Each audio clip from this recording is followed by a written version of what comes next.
जय हिंद दोस्तों, आप लोगों को हमारे YouTube चैनल में स्वागत है। दोस्तों, आप लोगों को लूसेंट के ऑब्जेक्टिव बुक का टेस्ट सीरीज चल रहा है। दोस्तों, इस बुक से प्रत्येक एग्ज़ाम में प्रश्न पूछा जाता है। ऐसा कोई भी एग्ज़ाम नहीं है जिसमें प्रश्न ना पूछा हो। तो दोस्तों, आप लोग ध्यानपूर्वक देखिएगा और याद कीजिएगा। तो दोस्तों, आज लेकर के आए हैं फिजिक्स का हीट चैप्टर। तो दोस्तों, चलिए वीडियो को स्टार्ट करते हैं। आज का जो पहला क्वेश्चन है कि वस्तु को गर्म करने पर उसके अणुओं में कि चाल जो होती है वह बढ़ जाती है। इसका सही आंसर ऑप्शन ए हो जाएगा। दोस्तों, अगर किसी वस्तु को आप गर्म कर रहे हैं तो उसके अणु की जो चाल होगा वह बढ़ जाएगा। अगला नंबर क्वेश्चन है, किसी वस्तु का ताप किसका सूचक है? तो किसी वस्तु का ताप अणुओं के औसत गतिज ऊर्जा का सूचक है। ऑप्शन डी इसका सही हो जाएगा। अगला नंबर क्वेश्चन है, वस्तु का ताप सूचित करता है कि संपर्क करने पर ऊष्मा। तो अधिक ताप वाले वस्तु से कम ताप वाले वस्तु की ओर ऊष्मा जाएगा। इसका सही आंसर ऑप्शन बी हो जाएगा। अपेक्षाकृत कम ताप की वस्तु में उस वस्तु से प्रवाहित होगी जिसमें ताप अधिक रहेगा। अगला नंबर क्वेश्चन है, किसी वस्तु के ताप में वृद्धि का अर्थ है कि वस्तु की ऊष्मीय ऊर्जा बढ़ गई है। इसका सही आंसर ऑप्शन डी है। अगला नंबर क्वेश्चन है, जब किसी वस्तु को ठंडा किया जाता है तब उसके अणुओं की जो चाल हो जाती है वह घट जाती है। इसका सही आंसर ऑप्शन बी है। अगला नंबर क्वेश्चन है, ऊष्मा एक प्रकार की ऊर्जा है जिसे कार्य में बदला जा सकता है। इसका प्रत्यक्ष प्रमाण सबसे पहले किसने दिया था? तो इसका प्रत्यक्ष प्रमाण सबसे पहले रमफोर्ड ने दिया था। इसका सही आंसर ऑप्शन बी हो जाएगा। अगला नंबर क्वेश्चन है, किस वैज्ञानिक ने सर्वप्रथम बर्फ के दो टुकड़ों को आपस में घिसकर पिघला दिया था? तो डेवी नामक वैज्ञानिक ने ऐसा किए थे। ऑप्शन सी सही हो जाएगा। अगला नंबर क्वेश्चन है, जब कभी कार्य ऊष्मा में बदलता है या ऊष्मा कार्य में बदलती है तो किए गए कार्य व उत्पन्न ऊष्मा का अनुपात एक स्थिरांक होता है जिसे ऊष्मा का यांत्रिक तुल्यांक कहते हैं। इसका मान होता है। तो उपयुक्त वैसे सभी होता है क्योंकि 4.186 जूल होता है प्रति कैलोरी। तो ये तो भी करेगा, इसमें किलो लगा दिया है तो ये दो दशमलव देख रहे हैं वो किलो में बदल गया और इसको 4.186 इसको सीजीएस मात्रक में बदल दिया है, वर्ग में कर दिया है, यानी कि इसमें से सभी सही हो जाएगा। अगला नंबर क्वेश्चन है, निम्न में कौन सही है? तो ऑप्शन ए सही है, W/T बराबर J होता है। अगला नंबर क्वेश्चन है, जब कुछ पानी का लगातार मंथन किया जाता है तब उसका ताप बढ़ जाता है। इस क्रिया में यांत्रिक ऊर्जा का रूपांतरण ऊष्मीय ऊर्जा में होता है। ऑप्शन सी सही हो जाएगा। अगला नंबर क्वेश्चन है, वाष्प इंजन में उबलते हुए जल का तापमान किस कारण से उच्च हो सकता है? तो बॉयलर के अंदर होता है उच्च दाब होता है। ऑप्शन सी सही हो जाएगा। अगला नंबर क्वेश्चन है, शीतकाल में हैंडपंप का पानी गर्म होता है क्योंकि? तो पृथ्वी के भीतर तापमान वायुमंडल के तापमान से अधिक होता है। ऑप्शन बी सही हो जाएगा।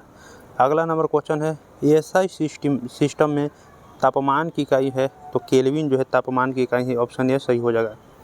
अगला नंबर क्वेश्चन है, इनमें से कौन ऊष्मा का मात्रक नहीं है? तो डिग्री सेल्सियस देख रहे हैं यह ताप का मात्रक ऊष्मा का नहीं। ऑप्शन डी सही हो जाएगा।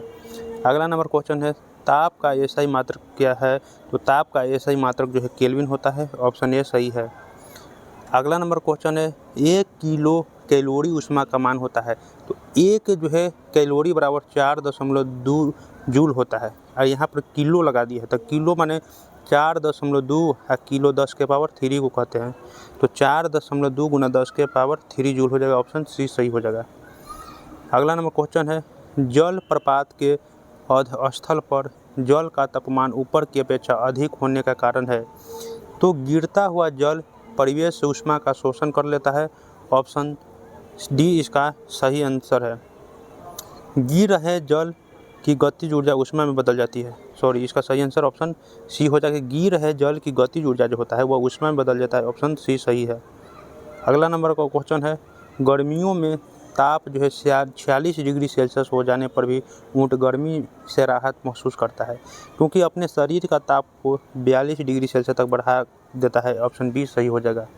अगला नंबर क्वेश्चन है, बर्फ पर दाब बढ़ाने से उसका गलनांक घट जाता है, ऑप्शन ए सही है। अगला नंबर क्वेश्चन है, गैस तापमापी द्रव तापमापी की तुलना में ज़्यादा जो है संवेदी होते हैं क्योंकि गैस का जो है प्रसार गुणांक अधिक होता है, ऑप्शन बी सही हो जाएगा। अगला नंबर क्वेश्चन है, ताप युग्म जो है तापमापी किस सिद्धांत पर आधारित है? तो ताप युग्म तापमापी सीबेक के प्रभाव पर आधारित है, ऑप्शन ए सही है। अगला नंबर क्वेश्चन है, अत्यधिक ऊंचे तापों की माप की जाती है। तो अत्यधिक ऊंचे ताप की माप जो है ताप आपको पूर्ण विकिरण जो है वो तापमापी से करते हैं, ऑप्शन सी इसका सही आंसर हो जाएगा। अगला नंबर क्वेश्चन है, पूर्ण विकिरण जो है वो तापमापी किस सिद्धांत पर का आधारित है? तो यह स्टीफन के नियम पर आधारित होता है, ऑप्शन सी सही है। अगला नंबर क्वेश्चन है, दूर की वस्तुओं जैसे सूर्य आदि का ताप किस तापमापी के द्वारा मापा जाता है? तो पूर्ण विकिरण जो है तापमापी के द्वारा मापते हैं, ऑप्शन सी सही है। अगला नंबर क्वेश्चन है, ठंडे देशों में पारा के स्थान पर अल्कोहल को तापमापी द्रव के रूप में वरीयता दी जाती है क्योंकि अल्कोहल का जो द्रव्यनांक होता है वह निम्नतर होता है, ऑप्शन ए सही है। अगला नंबर क्वेश्चन है, विकिरण पायरोमीटर से कितना तापक्रम नापा जा सकता है? तो विकिरण जो है पायरोमीटर से 800 डिग्री सेल्सियस से ऊपर के ताप को मापा जाता है, ऑप्शन डी सही हो जाएगा। अगला नंबर क्वेश्चन है, थर्मोकपल डॉटर द्वारा बनाया जाता है। तो थर्मोकपल जो है दो असदृश धातुओं के द्वारा बनाया जाता है, ऑप्शन सी सही है। अगला नंबर क्वेश्चन है, सूर्य का ताप मापा जाता है। तो सूर्य का ताप जो मापा जाता है वह पायरोमीटर जो है तापमापी द्वारा मापा जाता है, ऑप्शन सी सही हो जाएगा। अगला नंबर क्वेश्चन है, निम्नलिखित जो है तापमापियों में से किसे पायरोमीटर कहा जाता है? तो विकिरण जो है तापमापी को पायरोमीटर कहा जाता है, ऑप्शन बी सही है। अगला है, निम्न में से कौन सही है? तो आपको फ़ारेनहाइट और सेल्सियस के बीच जो है रिलेशन को बताना है। तो F-32/9 बराबर C/5, ऑप्शन बी सही हो जाएगा। अगला नंबर क्वेश्चन है, सेल्सियस मापक्रम पर जल के क्वथनांक तथा हिमांक होते हैं। तो सेल्सियस पैमाने पर जल का क्वथनांक 100 डिग्री और हिमांक 0 डिग्री होता है, ऑप्शन बी सही हो जाएगा। अगला नंबर क्वेश्चन है, ताप के सेल्सियस पैमाने पर परम शून्य ताप होता है। तो सेल्सियस पैमाने पर परम शून्य ताप -273 डिग्री सेल्सियस होता है, ऑप्शन डी सही हो जाएगा। अगला है, केल्विन जो है मान से मानव शरीर का तापमान समान ताप है। तो केल्विन मान से जो है मानव शरीर का ताप जो है 310 केल्विन होता है, ऑप्शन डी सही हो जाएगा। अगला नंबर क्वेश्चन है, एक फ़ारेनहाइट तापक्रम और दूसरा जो है सेल्सियस तापक्रम के दो तापमापियों में संख्यातः किस तापमान पर एक समान पाठ्यक्रम होगा? तो -40 डिग्री पर, ऑप्शन ए सही हो जाएगा।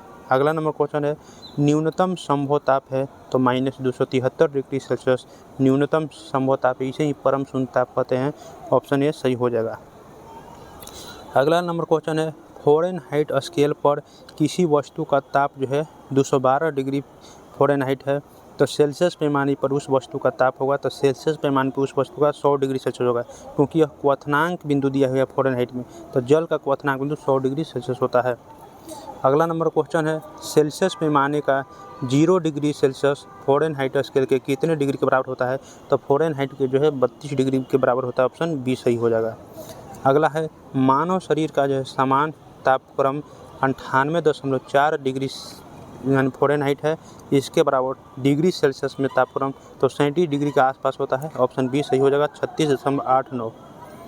आप इसको निकालिएगा तो 36.89 आएगा। अगला नंबर क्वेश्चन है, फ़ारेनहाइट ताप मापक्रम पर समान वायुमंडलीय दाब पर उबलते पानी का ताप होता है। तो उबलते पानी का ताप जो है फ़ारेनहाइट पर 212 डिग्री फ़ारेनहाइट होता है। अगला नंबर क्वेश्चन है, दिल्ली में जल का क्वथनांक 100 डिग्री सेल्सियस है। तो मसूरी में जल का तापमान क्या होगा? तो 100 डिग्री सेल्सियस से कम होगा, ऑप्शन बी सही होगा। अगला नंबर क्वेश्चन है, एक मनुष्य का तापक्रम 60 डिग्री सेल्सियस है, तो उसका तापक्रम जो है फ़ारेनहाइट में क्या होगा? तो आप इसको बनाइएगा, सेल्सियस C/5 बराबर होता है F-32/9 आता है। C की जगह जो 60 रखिएगा सेल्सियस, तब 12×5 = 60, 12 9 टोटल से 10 का पार्ट 108, और 32 इधर आएगा तो जुट जाएगा, माइनस इधर प्लस हो जाएगा F, तो 32 और 108 140 हो जाएगा, ऑप्शन ए सही हो जाएगा। आप इसको बनाइएगा तो आपका आंसर आएगा 140।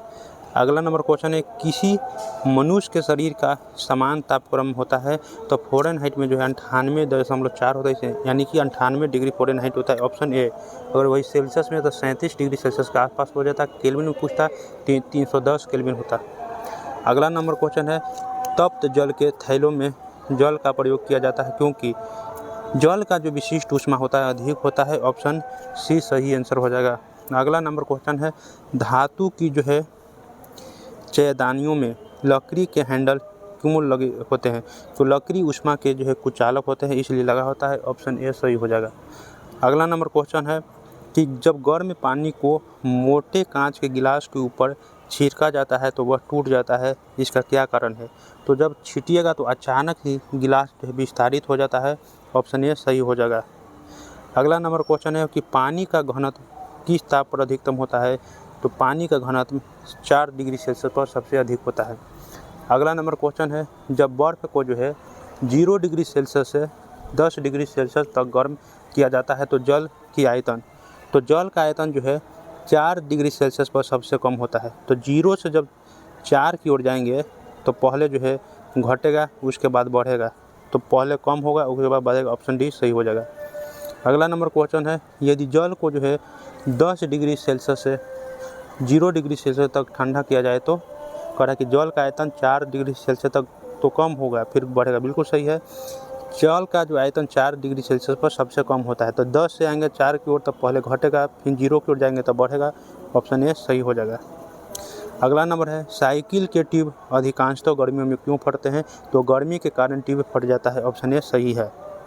अगला नंबर क्वेश्चन है, शीशे की छड़ जब भाप में रखी जाती है तो इसकी लंबाई बढ़ जाती है परंतु इसकी चौड़ाई अव्यवस्थित होती है, ऑप्शन डी सही है।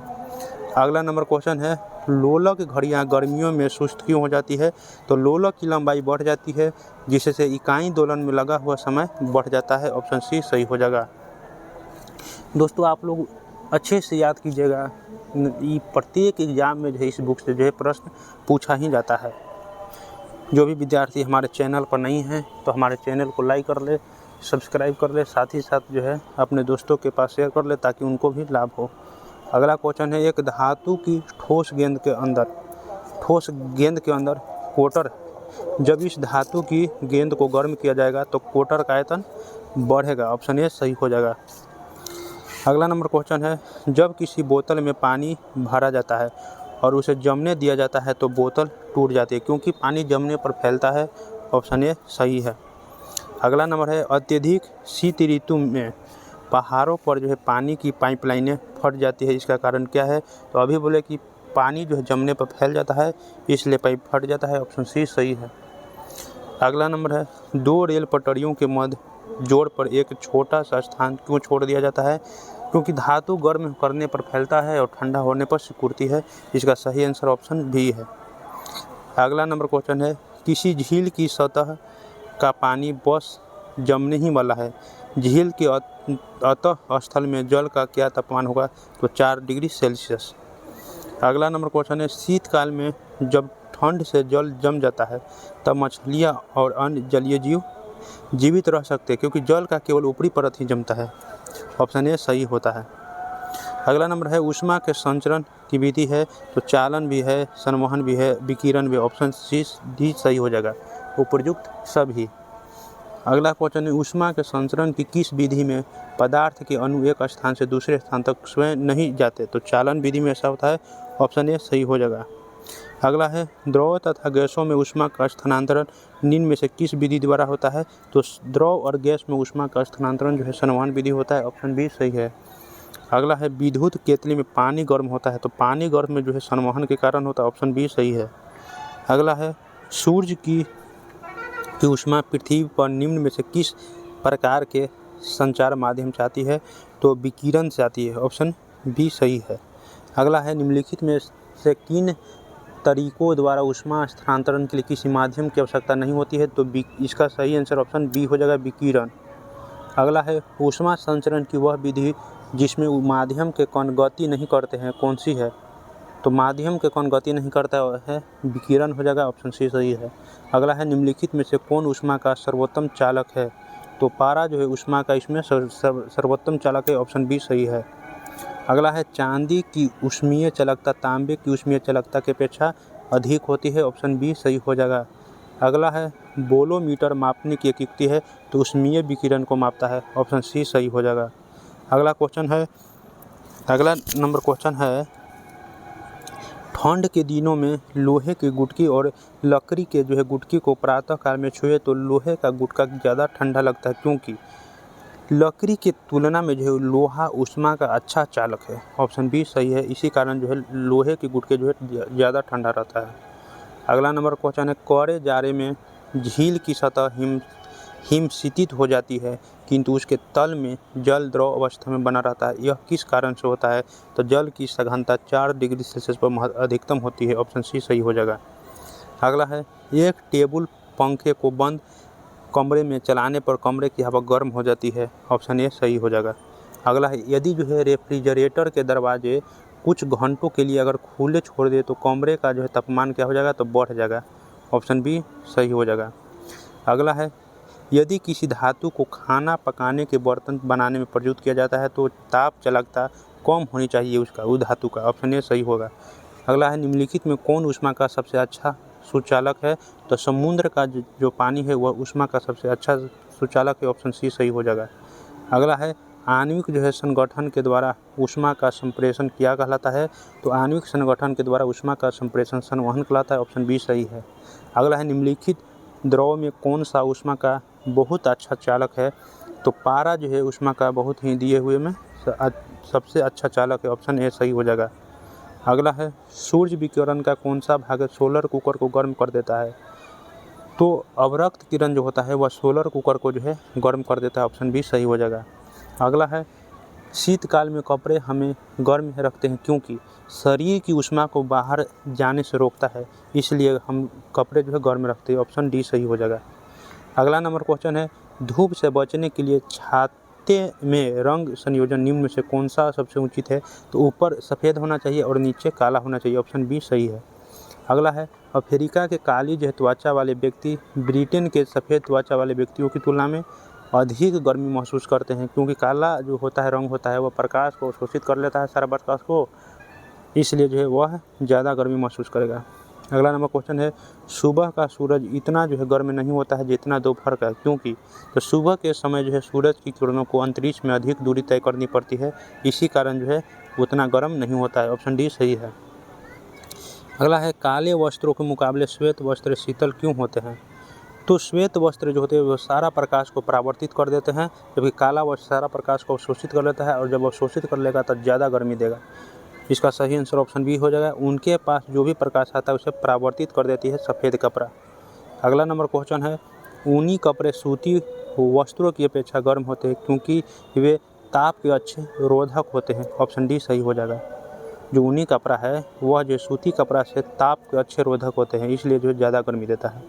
अगला नंबर क्वेश्चन है उबलते जल द्वारा जलने की तुलना में भाप द्वारा जलना अधिक कष्टदायक होता है क्योंकि भाप में गुप्त ऊष्मा होता है, इसका सही आंसर ऑप्शन ए है।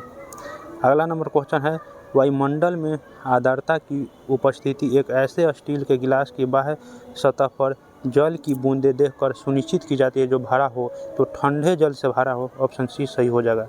अगला है अच्छे उत्सर्जक अच्छे जो है अवशोषक होते हैं, यह नियम है, यह किरचॉफ का नियम कहते हैं कि अच्छे उत्सर्जक ही अच्छे अवशोषक होते हैं, ऑप्शन ए सही हो जाएगा। अगला नंबर है किसी जो है कृष्णिका जो है के एकांक पृष्ठीय क्षेत्रफल से प्रति सेकंड जो है उत्सर्जित विकिरण ऊर्जा उसके परम ताप के चतुर्थ घात के अनुत्क्रमानुपाती होती है, यह नियम है। तो यह नियम जो है स्टीफन का नियम है, ऑप्शन सी सही हो जाएगा। अगला है स्टीफन का विकिरण नियम है, अभी जस्ट बोला कि चतुर्थ घात के जो है व्युत्क्रमानुपाती होता है, ऊर्जा जो होता है उसके परम ताप के चतुर्थ घात के अनुत्क्रमानुपाती होता है, जस्ट इसके पिछले ही क्वेश्चन बोला, तो ऑप्शन सी सही हो जाएगा, ई समानुपाती टी के पावर 4। अगला है किसी वस्तु के ठंडे होने की दर वस्तु तथा उसके चारों ओर के माध्यम के तापांतर के अनुत्क्रमानुपाती होती है, यह नियम है। तो यह न्यूटन का जो है शीतलन नियम है, ठंडा होने का नियम से भी कहा जाता है, ऑप्शन ए सही है। अगला है न्यूटन का शीतलन नियम लागू तभी होता है जब ताप में अंतर बहुत ज़्यादा न हो, इसका सही आंसर ऑप्शन ए हो जाएगा। अगला है गर्म जल 90 डिग्री सेल्सियस से 80 डिग्री सेल्सियस तक ठंडा होने में 10 मिनट लेता है। तो 80 डिग्री सेल्सियस से 70 डिग्री सेल्सियस तक ठंडा होने में कितना समय लेगा? तो 10 मिनट से ज़्यादा समय लेगा। ऑप्शन सी सही है। अगला है थर्मस जो है फ्लास्क के आविष्कारक है। तो थर्मल फ्लास्क के आविष्कारक डीवार है। ऑप्शन ए सही हो जाएगा। अगला है थर्मस जो है फ्लास्क में लंबे समय तक तरल गर्म या ठंड रहता है क्योंकि ऊष्मा की कोई हानि अथवा प्राप्ति नहीं होती है। तो इसका आंसर हो जाएगा ऑप्शन सी संचालन, संवहन और विकिरण तीनों हो जाएगा। अगला है थर्मस जो है फ्लास्क की आंतरिक दीवारें चमकीली होती है क्योंकि विकिरण द्वारा होने वाली ऊष्मा हानि को रोकने के लिए। ऑप्शन बी सही हो जाएगा। अगला है थर्मस जो है फ्लास्क तरल पदार्थों को लंबे समय तक गर्म रखता है क्योंकि चमकदार आंतरिक दीवार तथा बाह्य आवरण की दोहरी दीवारें ऊष्मा को निकलने से या प्रविष्ट होने से रोकती है। ऑप्शन सी सही हो जाएगा। अगला है किस विधि से ऊष्मा स्थानांतरण को न्यूनतम करने के लिए थर्मस जो फ्लास्क की दीवारों पर कढ़ाई की जाती है? तो विकिरण को रोकने के लिए। ऑप्शन सी सही है। अगला है किसी पदार्थ के एकांक द्रव्यमान का ताप 1 डिग्री अगर सेल्सियस बढ़ाने में लगी ऊष्मा जो है क्या कहलाता है? तो विशिष्ट ऊष्मा कहलाता है। किसी पदार्थ के एकांक द्रव्यमान को 1 डिग्री सेल्सियस ताप बढ़ाने के लिए जो ऊष्मा लगेगा उसी को विशिष्ट ऊष्मा कहते हैं। अगला है निम्नलिखित में से किसमें जो सर्वोच्च जो विशिष्ट ऊष्मा का मान होता है? तो जल में जो है सबसे ज़्यादा विशिष्ट ऊष्मा होता है। ऑप्शन डी सही है। अगला है दिन के समय पृथ्वी जो है समुद्र के जल की अपेक्षा बहुत जल्दी गर्म हो जाती है क्योंकि जल की विशिष्ट ऊष्माधारिता काफ़ी अधिक होती है, इसी कारण। ऑप्शन सी सही है। और जब पृथ्वी की विशिष्ट ऊष्मा कम होता है तो इसलिए जो पृथ्वी तुरंत गर्म हो जाता है और जो समुद्र देरी से गर्म होता है। अगला नंबर क्वेश्चन है कि मोटर गाड़ी के रेडिएटर को ठंडा करने के लिए पानी का व्यवहार किया जाता है क्योंकि अभी बोले कि पानी की विशिष्ट ऊष्मा अधिक होती है, इसी कारण ऑप्शन ए सही है। दोस्तों इसी तरह के जो है वीडियो को देखने के लिए हमारे चैनल से जुड़े रहिएगा। जो विद्यार्थी हमारे चैनल पर नए हैं वो चैनल को लाइक कर ले, सब्सक्राइब कर ले, साथ ही साथ अपने दोस्तों के पास शेयर भी कर ले। दोस्तों आप लोगों को पूरा लूसेंट का जो है ऑब्जेक्टिव बुक का जो है प्रैक्टिस कराया जाएगा। दोस्तों कोई भी एग्जाम आप देने जाते हैं तो इससे प्रश्न पूछा जाता है। आप लोग ध्यानपूर्वक जो है पूरा जो है डिटेल्स देखिएगा, शुरू से लास्ट तक देखिएगा और जो है याद कीजिएगा। तो दोस्तों वीडियो को जो है अंत तक देखने के लिए धन्यवाद। जय हिंद दोस्तों।